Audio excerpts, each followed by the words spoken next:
Maybe I better sit down and look. Holy shit. Yeah, and You don't want then the medium ones, filters. No. Yeah, Alright. and then the alcohol swabs. Yeah, that is And the awesome. water.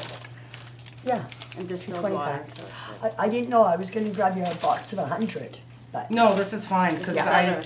they're, like I said, there's a whole bunch of them that are living in the bushes across. Only? No. Not where you were born. They don't care where you were born. And cigarette. I think that's everybody. Yeah. Come on. Gordon, you don't have one of these? 28 don't. and 50 ounce. Have you guys got one of these? Never had one? Okay. Alright. Alright, kids. Yes. My name's Keith and Yes. I'm here to talk about SANSU. SANSU is the Surrey Area Network of Substance Users. We've been here for about 6-7 years now. One of these. And what we are is a user group, you know, and we talk about all sorts of things here. And what we do in the beginning is we go around the room Whatever you need. and we ask everybody what brought you here. Like why, how did you find out about it? Why are you here and why are you sitting in a chair right now? Could be just something that we appreciate you, we appreciate what you have to say. So this is an opportunity if you ever feel like you don't have a voice, you do have a voice now, right? So when you think that no one's listening, they are, but there's a disconnect and we're kind of like the clutch between the two, right? So we bring the information to the people that really need to hear it, and that's how we invoke change, right? We make things better. So anyways, we'll start with this young lady over here, and your name and how did you get here? And So young. that's what. That's why I have a problem with that. But yeah, so good. I'm glad you're here. And what brought you here, Doug? Come here to be informed. Good. Yeah, and have a voice and be informed, right? Okay, and the gentleman beside you? Bill, Yeah. I'm here because I'm homeless and I'm here to Okay. all sorts of practices. All sorts of things. Yeah. And Good. the hot Right, it's a place to sit. And the hot, yes, we have them. Yes, very hot. In case- well, Okay, not lukewarm around here. Everything's hot. Stolen bicycles, hot women, hot bicycles, hot cars, hot stereos. You got everything hot. And your name is? My name is Rachel. I am a recovering addict, and I'm just here to give back. Yeah. Okay. I was out there for 5 months. Good. Yeah, like I mean, I don't understand when there's one decision away from being clean or one decision away getting loaded. And you know what? That's not necessarily. That's only one aspect of SANSU. You know, if you want to seek, you know, something where you're, you know, want to look at abstinence-based or you know, sort of harm reduction, where you know, fine. But that's not all we're about. We're about a whole bunch of things. You know, the barriers. You know, sometimes the bylaw. Sometimes the hospital, sometimes the RCMP, sometimes, you know, just having a crappy day and you just want to come here and have a coffee, chill out, have some pizza and just, you know, have a social outlet to talk to other people, right? And also the fact that if you don't have a voice, one person, there's a room here, there are people that say, yeah, I want to have a voice, and collectively we take our voice to places that, you know, you probably haven't ever seen them go before. So anyways, okay, great. All right, so we'll go back to the gentleman in the back there. It was, Yeah, I'm Greg. Hey, Greg. I'm a drug user, part-time drug abuser, I guess. Part-time, okay. Yeah. Right on. Yeah, and yeah, I'm here just I guess, group empowerment, right? More people around, just feel, just what you said. Yeah, feel a part of, man. Yeah. Yeah, right on. Well, good for you, man. Welcome. Welcome for sure. And this gentleman here. Tyler, recovering addict. I just wanted to get back a little bit, so that's why I'm here. All right on, Tyler. Okay, cool. And then Jamie. Okay, well, guess what? You're filling a chair and you're curious. How's that? And you got a cigarette in your hand, so that's even better. Okay, good for you. So you're up one already, right? Okay, and this gentleman here in the center of the couch. Did I talk to you already? I'm Uncle Bill, Oh, yeah. and she's one of my 4,000 nieces. Okay, here you go. I don't know. You're one of the first. Okay. And the gentleman in the back. I'm Gordon, I'm a recovering addict, I live here upstairs. I'm basically here to give support to anybody who's entering that road of recovery. I'm in the middle of my journey, and I know how much help I need. I'm here to support anybody who needs some help. Oh yeah, that's good. That's welcome, welcome. So we have a little bit of a different flavor than we usually have, right guys? And then we also have Robin who just came in. And Robin. Okay, we're your name and why you came here. Well, my name's Robin. I was talking to the lady out front, and Oh, I'm not really from Surrey, but been around. neither am I. And, No one's from Surrey. yeah, I'm Just let not you know. even sure from here, but anyway, yeah. Nobody lives in Surrey. Yeah. Moral of life. But yeah, so I'm just trying to meet people and find a place to live and Okay, good. Well, start a welcome. business. Yeah. I'm glad you're here. Okay, good. So we've come around the room and everybody's kind of got a little bit different reasons for being here. And you know what? We have a little bit different flavor.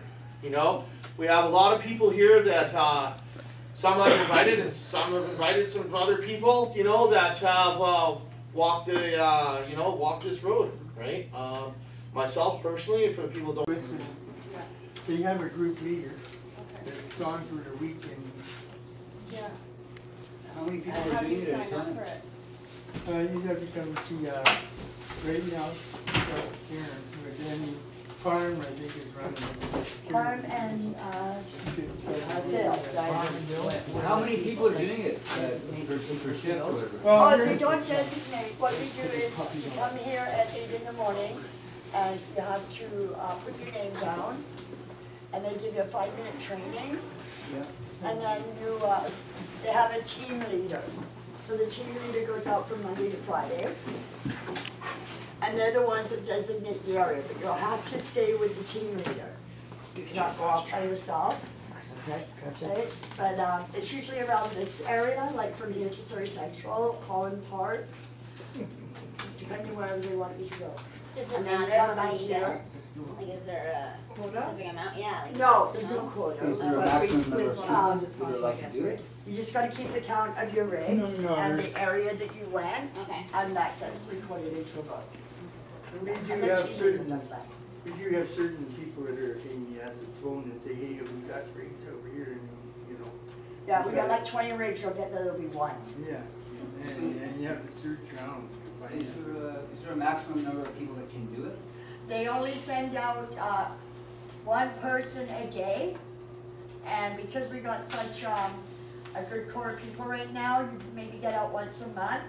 Yeah. But if you live close to the area, they'll phone you if somebody doesn't show up and say, hey, can you get down here because so-and-so didn't show up. So there's only like 2 people like going out at a time every day? Yeah, Okay. yeah. why do they have more than that? Funding? Funding. Monday. How many are on a team? You know, I do make light sometimes of situations just because, you know, we can have a little bit of humor and talk that, you know, we're dealing with very serious issues, right, you know? So, I have to tell you the story that happened last night. It was so funny. Okay, so we're in. everybody's back in now? Yep. Okay, I'm going to let Steve have the floor for a little bit. You can either sit in your comfy chair, or I'll kind of take that. You can come up here and stand and walk some floor, and we can talk to you about Safe Point. Or you can ask him about Safe Point. Or, you know, what are the parameters of Safe Point? Or if you have That's questions. no questions. Can I ask one? Is that all you do? Is like your rigs and like that kind of safe point? Yeah. I'll go through this stuff. So first of all, thanks everybody for letting me come to join you in this meeting, because I really appreciate it.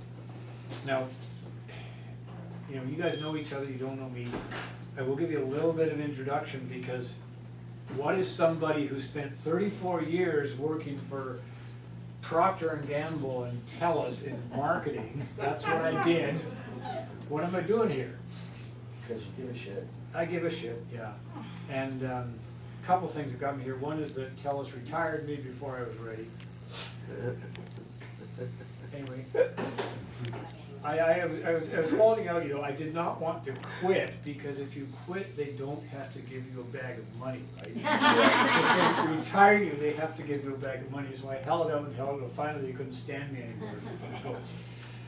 The other reason why I got into it is that long before I left TELUS, what I was doing in my spare time is that I was involved in drug policy reform and drug legalization activism. A friend of mine and I created the Canadian branch of law enforcement against prohibition, which was started in the US, and it was policemen, judges, prosecutors, people like that, all arguing that drugs need to be legalized. That came from Reagan's drug war thing, right? Correct. Yeah, partly came from that. You know, one of the founders, he, I actually know the current executive director. He had a story where one of his very closest friends was doing undercover drug work in the US, you know, more dangerous than here. Yeah. And, you know, this cop was doing undercover drug work, and he was waiting to close a deal on a higher level drug dealer, and they were going to arrest the guy at that point. Well, this particular drug dealer that day decided that he wanted to keep the drugs and the money. He didn't know the guy he was selling to was a cop. So he takes the money, he goes to supposed to get some drugs, comes back, and instead of the drugs, shoots the guy in the head with the lid of the car. So my friend's closest friend. And my friend, the executive director now of LEAP, first his reaction is, okay, who screwed up, right? There's surveillance all around, because they're going to arrest the guy this time. Surveillance all around. Who screwed up? Why did somebody not protect my friend? Why was somebody not there? Why was somebody too slow? What was wrong? And then he said, as he started to realize over the months after the guy's death, he said, wait a minute. It has nothing to do with somebody on my police team screwing up. What it has to do with is illegal. There's always going to be another guy trying to make money off the illegal drug trade, and that guy's always going to be worse than the guy who was there before. Yeah. You'd think they would have learned through the prohibition of the alcohol. You'd think they would have learned. And anyway, so he's the executive director of that organization, and a friend of mine and I started Media. So that's the kind of way that I got into this. So when TELUS retired me, I had to find some other work. First I worked for a mental health advocacy organization, and then I got hired by it. And now I'm very lucky to apply for the job as coordinator here again. So I'll quickly tell you about SafePoint, and then answer any questions that I can. So SafePoint is jointly operated by Lookout and Fraser Health Society. Fraser Health Authority. I am the Lookout coordinator, and Fraser Health has a clinical coordinator. In fact, they've got two of them, a full-time and a part-time. So 7 days a week, from 10 in the morning till 6, there's a Fraser Health clinical coordinator in there. I'm there weekdays. Theoretically 9 to 5. Sometimes it gets to be 8 to 6 or 8 to 7. And those are the admin staff. Me for Lookout and the Fraser Health coordinator. Then the working staff, the people who really count, there's always one registered nurse paid by Fraser Health and 3 harm reduction workers from Lookout. In total, we've got 12 harm reduction workers because there's 4 shifts. We're running 18 hours a day, 7 days a week. So that takes 4 shifts. You'll always have, when you, as those of you know who've used it, you come to the front door, buzz the buzzer, they let you in the door, get your nickname that you chose to be known by, enter the visit in the computer, you go into the little entryway where you get all the works you want. There's a full selection of needles, there's the cookers of course, there's vitamin C, some kinds of things need vitamin C, there's sterile water, there's alcohol swabs, all that stuff, candles and that, everything is there. You get your stuff, go into the room, they give you a booth, and then you're used there. What we are allowed to do is injection, oral, and snorting. We all wish we could do smoking as well, right? Because there's a lot of people who smoke, don't inject. We don't want people to switch from smoking to injecting. That's not exactly a step forward in most cases. I heard Victoria has set up a I similar think they thing, do, that, I like heard. welding booths, they Yeah. kind of look like. Where Yeah. they have the fans, you know, we did a welding booth, so it sucks the, so the problem cost is of that would be quite a basically- bit. The problem is basically money. Fraser money. Health, there's only so much money. The building we have there, even though it's rather small, costs $750,000. And yeah, they didn't have enough money to make it big enough to have a smoking room. Basically, it would need to be bigger to have a smoking room. So like you said, we'll take what we got now and try to build on it later. We know it's not everything we want. We will do 2 weeks of full-scale training with Fraser Health Forward. There's of course, we're waiting for the coffee pot. Fraser Health keeps saying it's coming. In this weather, we don't worry too much. We're serving juice on a steel stick. We'll have a coffee pot before the weather gets cold. Craigslist. Sorry? Craigslist. Yeah. Reset. Amy said she's ordered it, it's on the way. What is it? Well, you know, we had a big percolator. Every time we plugged it in, the fuse blew. That's how tight the So budget we're getting is. we're getting a smaller one, yeah. Coffee pot We're getting a goes the whole smaller building. one. Let me see, a couple of things. So I'll give you a couple more things that are interesting, some information.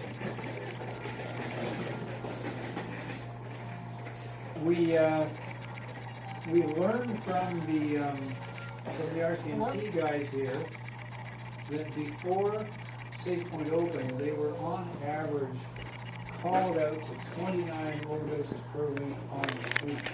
Yep.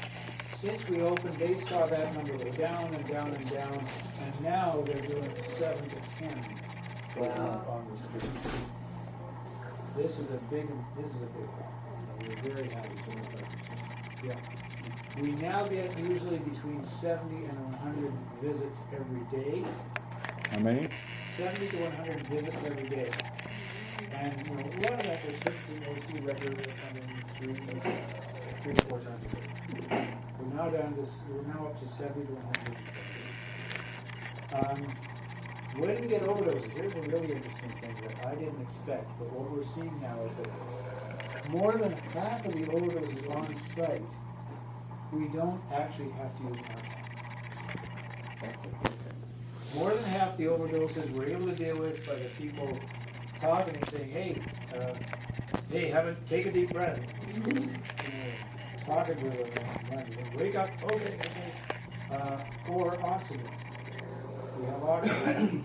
And so if we can manage it with the talking and that sort of stuff and with some oxygen, we'll do that. There's that certain point that if you don't say, hey buddy, right then, Yeah. seconds later,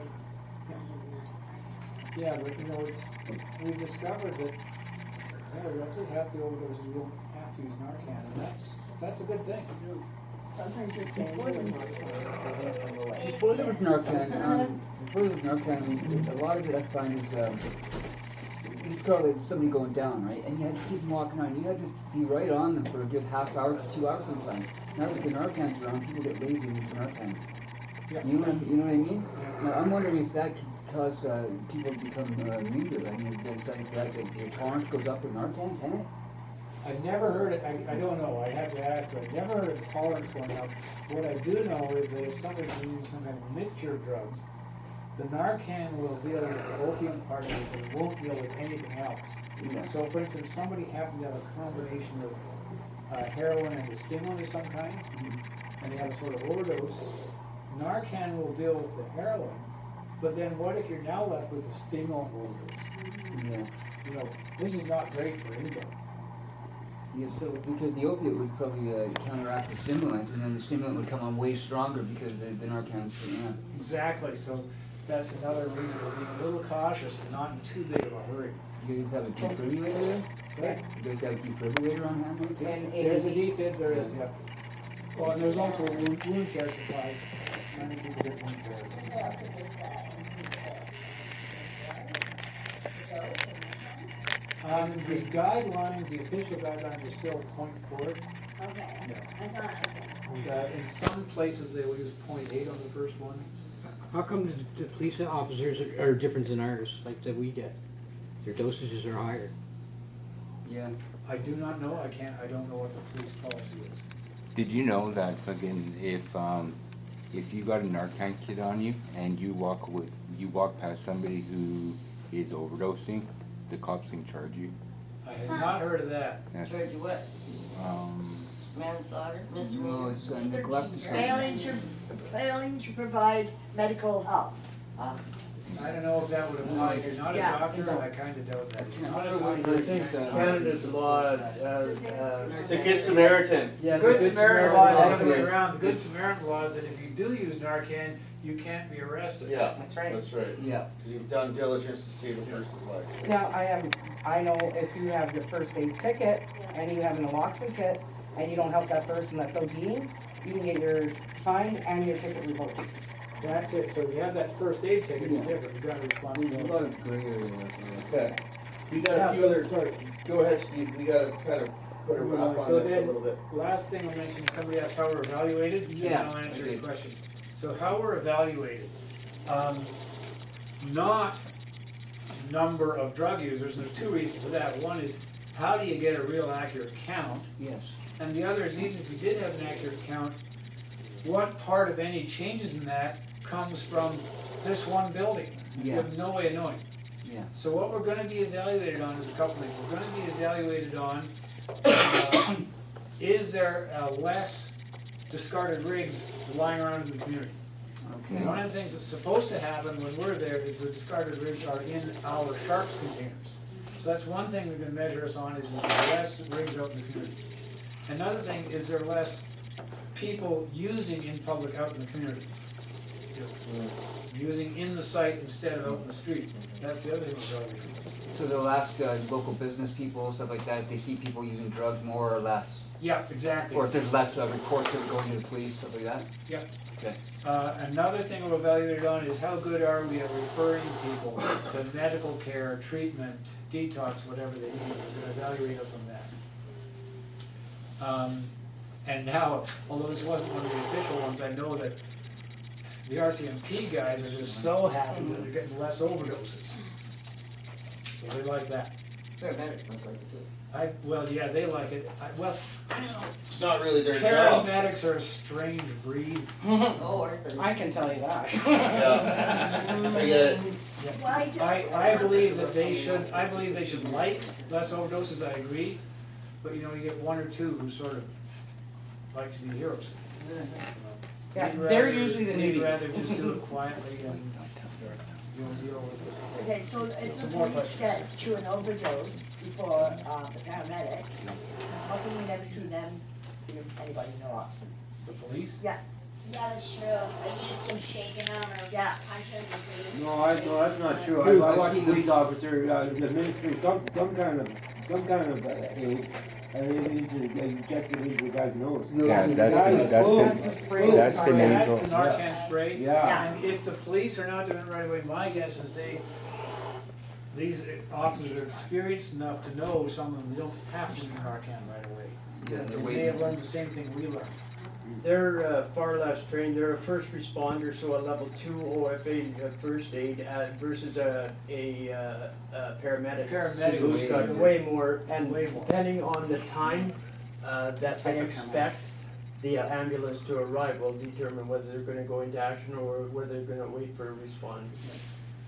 Yeah. Other questions? You had a question? No. Okay. Other questions? How many sites are there? Sorry? How many sites We've are only got the one. And it's exactly where? It's the blue trailer down there. 30 feet this way? Yeah. In between the front room and here. Yeah. Right be- Behind the right behind the command post. Oh, behind the police Yeah, station. in the front room and here. And then What kind of, what time is that?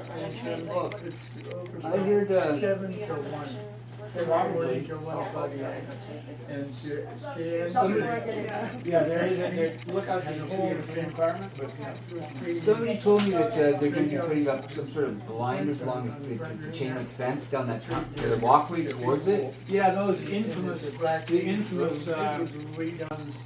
we wanted to have a screening put up on the fence between the cop shop and our walkway. Because the anonymity is kind of gone with it. So we ordered the screening, and then the screening comes, which you see there, Yeah. and we looked and said, what is this? This is nothing, this is Oh, ridiculous. the white houses. Yeah, Then we found out that that measly bit of screening cost Fraser Health $7,000. Wow. And, you know, we'd like to get something better, that may not happen. We do know that the police never give us a pass. Yeah? Is it a chain link fence? Yeah. I just put a screen up and it cost me $50. Yeah. I know. Our neighbor did the whole yard. Yeah. 150. There's slats that go in the screen, That in kind, the, yeah. I have that in my yard for my dog, it works great. Okay. If people use there's an op shop, do they not get, like, will they get arrested or? No. Okay. It's like secret.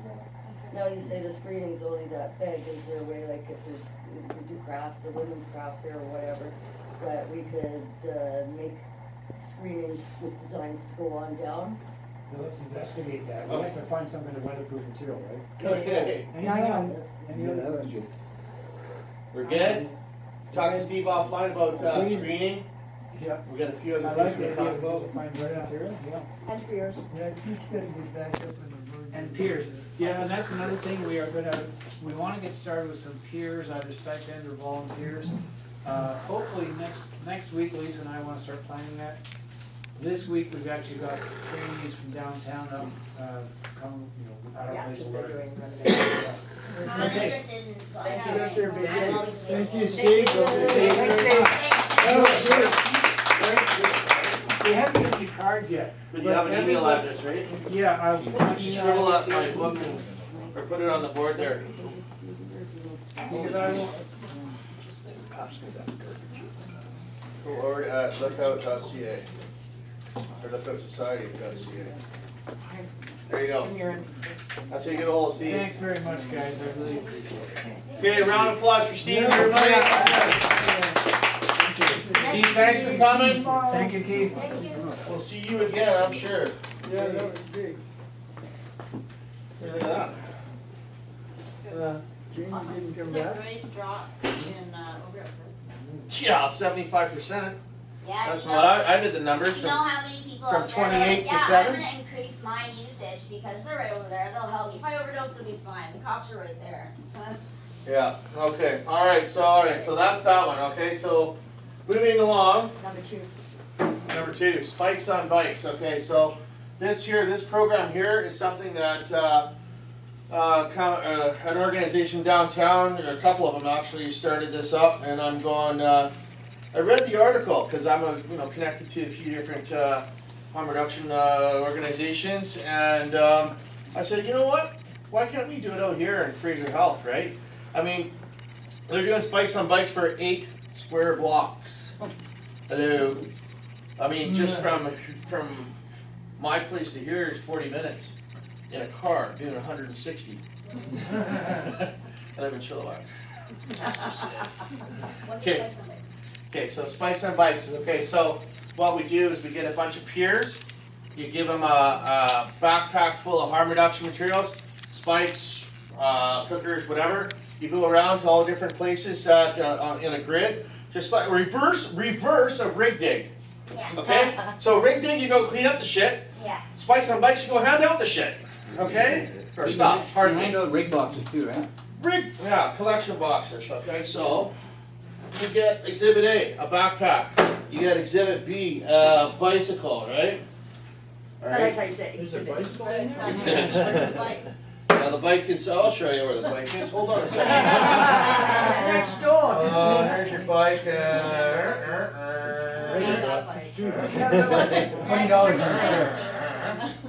And here's me. Those small black ones are a little bit less than conspicuous than those big yellow bright ones, eh? It doesn't matter. There's my hot rod. And it is a Harley, okay? So there you go. It's a Harley bike. So, okay, so we're handing out like individual rig boxes, which are even smaller than that.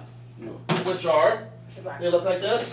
And these are one-time shot use. These are designed to be used and then go to the incinerator. But I've seen places where they duck, well, I'll give them back to you. But you know what we did at SANSU? Is if you want to look in here, there's a complete drug user kit in here. Yeah. Okay, everything to use is right in here. Want one? Yeah. Yep. There you go. Thank you. We got a whole bunch of them right here. Really cool if you get nail polish and just paint them. I used to paint with It'll be covered. You want one? I got 100, I got 50 of them sitting right there, do it yourself. Alright, they're unmarked, so when you're finished, they have everything you want. And even if you don't use it yourself, I'm pretty sure that you know somebody. There's your cooker, there's your ties, there's 2 rigs, a push stick, a place to put your used rigs, and there's condoms in there if you want to, you know, party for 2. Break off the tip off your rib too. Exactly. So everything's here in a nice little kit. Ron and I spent many a time on our bromance doing kind of a TV set. So you know what? Help yourself. Take as many as you want. Hand them out. You're not helping anybody's lives sitting here. They aren't. Okay. If you want to have a big party, come see me. I got everything you need right here. Yeah, party time. Well, you know, in case you want to blow up balloons, right? You're a little short with money and you need some balloons. That's the most expensive party. Yeah, there you go. Water balloon fight. Yeah, of course. Hot day, they'll be out there throwing quarters. Oh, really? Big boxes. Okay, so you get the idea of spikes on bikes. Here's the logistics. Listen up, you want to get paid? Yes. Show me the money for Jerry McGuire tonight. Let's go. Alright? Okay. So, this is what, okay, so there will have to be an administrator, okay? And this is all up in the air because I have no idea yet. We just started talks with Fraser Health and Lookout last Thursday. So, don't know what kind of funds we're looking at, but there'll be an administrator. This person here, okay, does the reporting, just like what Steve says, if you're bringing in, handing out stuff now, I want to know that you went and handed out 10 rigs in the Wally, Upper Wally area, or 50 rigs, or 100 blocks, or whatever. I gave 100 blocks to Larry, who was walking by on King George and 104. Boom, mark it down. I don't care if Larry's his real name or not. Just mark it down, okay? So, all right, so then you go 2 shifts. One is 4 to 8, and 8 to midnight. Okay? I don't want people to be too much at risk, you know, but I want you, I mean, if I could do a midnight to 4 a.m. would be the ultimate too, right? Okay, so that's a possibility. Well, instead of the 4 to 8. Yeah, because that's running after, because they which one close at runs, 8. yeah, I know. So we can either do 8 to 12, we do 8 people going. From 4 to 8, I mean, from 8 to 12, you got 8 people out there, 8 to, what is it, 48, so you got 8 to, I don't know, 8 to 10 people, screw it. You know, get rid of that, and then if I, in a perfect world, I do a 12 to 4 a.m. That's perfect. Right? Yeah. So here's the thing, you have the administrator that, these guys are out there working it, come back, bring their numbers to the administrator, and then they put it into a report. The report goes from us to Lookout, and then up to Fraser Health. And that's how we build it, right? So you'll get a helmet, whether you wear it or not, I don't care. You know, we'll give you a bike, we'll get them from the RCMP, from the lockup, from the SC bikes. We'll spray paint them like fluorescent white. So whatever, tires, pedals, everything. You're white, you're working for SANSU, you're in a white bike, man. Because guess what? If someone's going down, and we'll get you, we want to do cell phones. Because you don't have to have a plan for the cell phone to work to dial 911, do you? Yeah. No. Right? So I need the cell phone, because I can get them from Telus and Rogers by the caseload, right? And you know what? Here you go, here's a cell phone. Hey, if you want to rip it off from us and go get a plan for it, go for it. But you know what? All we're giving you is a phone that's going to be able to dial 911, and then they'll say, where are you? They say, I'm by the glowing white bike that's upside down, because you'll flip it upside down, because on the ski hills, when there's a guy down in the ski hills, there's a guy that goes up ahead of you and puts his skis in the snow like this, so you don't motor past it and go, woo, there's, oh shit, you know? So that's what they do, and that's what we'll do. Just flip it, that'll be our sign to them, to the paramedics and first responders, that there'll be a white bike that you can spot being your lights on, because as soon as you do it, it'll glow in the dark like Freddy Krueger. Or does he glow in the dark? No. So he glows in the dark. Michael, Casper. Those things do. No, I'm just joking. Casper. Okay. So anyways, 13 weeks later, so we're going to talk about the fact that that's how they'll find you. And you'll have that phone to make that call. And I want you to run in teams of at least 2. So that, you know, one can be a first responder and say, hey, and we're like 20 feet in the bushes, take your damn bike, I'll keep working with this guy or lady or whatever, and you go put your bike on the curb and stand there and wait for the ambulance to come. Okay? And safety in 2s. Okay? So that's pretty much the spikes on bikes. So that's the reverse. Whoop, whoop. Okay, watch that. See how that just happened? That's the reverse of the rig day. What do you think? Any questions? You have Narcan kits? Yeah, all of it. It'll look very similar to this, man. This is my bag right here. Okay. Okay? Believe me, it's stolen. Hey, I knew that looked familiar. Yeah, okay. I'll climb your balcony to get it. It will be. All right. Okay, so same point. We talked to Steve had a little nanner with us about that. Okay, naloxone training. Who here is naloxone trained? Who isn't naloxone trained? Who wants to be naloxone trained? So we got a bunch of people here that want to be naloxone trained, and it wouldn't hurt to have a refresher, would it? No. All right. You want to run a group? So can you do it for our next meeting, maybe 2 weeks from now? Yeah. Okay. So you're gonna bring out your kids and the training, blah. Okay. So our next meeting on the poster gonna be naloxone training. Everybody's getting armed. I want everybody in this room armed and dangerous. We're already dangerous. We just get armed. Right? Okay. Well, I don't know, probably something like that. Well, I'm gonna try and do it on the Mondays. So we're probably looking. Where are we now? Here? Yeah. Yeah. The 24th. Let's just put Monday, July 24th. Okay. Next meeting, and there'll be posters out. Like you see them. This meeting or something? Yeah, right here. Are you bringing posters like Thursday? Yeah. Not this Thursday. I'm just. I'll get them to you soon. Okay, all right, everybody cool with that? Yeah. All right, naloxone training. Everything's going to shake it up. This is a whole new bag. Daddy's got a whole new bag of tricks. Let's go. All right, so let's go. So naloxone training. Now this is peer-to-peer training. So guess what? Peer. All right, so you're going to peer train the rest of us. Yeah.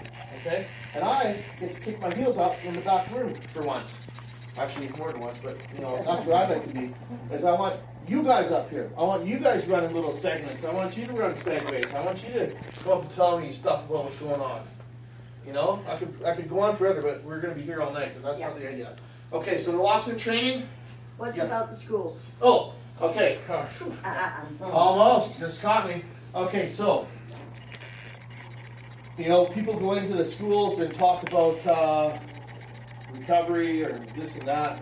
You know, and I thought, you know what better to have, we would have to work carefully with Fraser Health because, you know, youth are a vulnerable population and you have to have consent forms and a whole bunch of red tape kind of stuff that say, look, we have trained street level IV drug users that are willing to come and demonstrate to kids, you know, and it's here's the real piece, right? The real piece isn't the fact that I can show you how to inject water into an orange.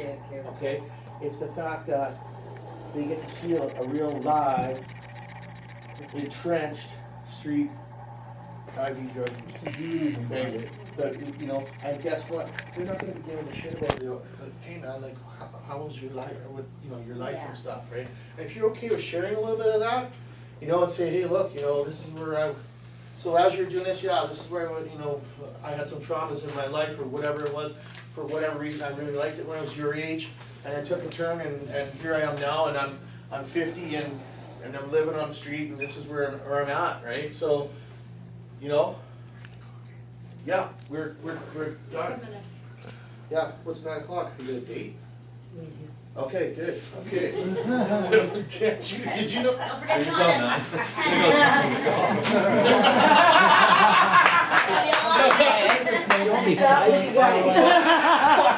Size small fits them all. Okay, there you go. Okay.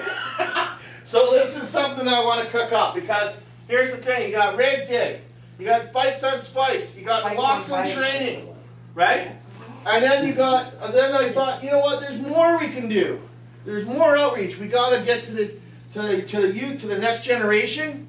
You know, they always say, you know, the politicians, well, what if they get our kids? Well, let's go get them, and we'll help them. We'll train them. You know, we'll beat you to the punch. You know, we gotta put these big walls up because what's they get our kids, and then our kids, and then there's a group, you know, not in our name, will use us to further your agenda as a political The movement. more you protect them and hide them, the more they want to go. Whatever, let's expose them and like, let's, you know, then they can make an informed decision, whatever they want to do and their whatever, right? That's The more okay. you say no, the more This they is want my to do. little hotspot right here.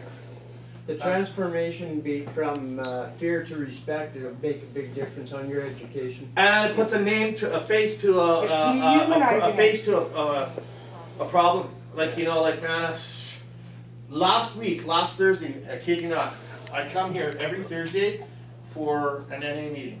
Okay, it's got nothing to do with SANSU, but the idea was there was 3 kids out here. They were 13, maybe 12, 13. They were loaded. They were loaded drunk, and they're looking for Eve for the rave that was the Faded in the Park. And you know what? I scared the shit out of him. And I thought that he's looking at me.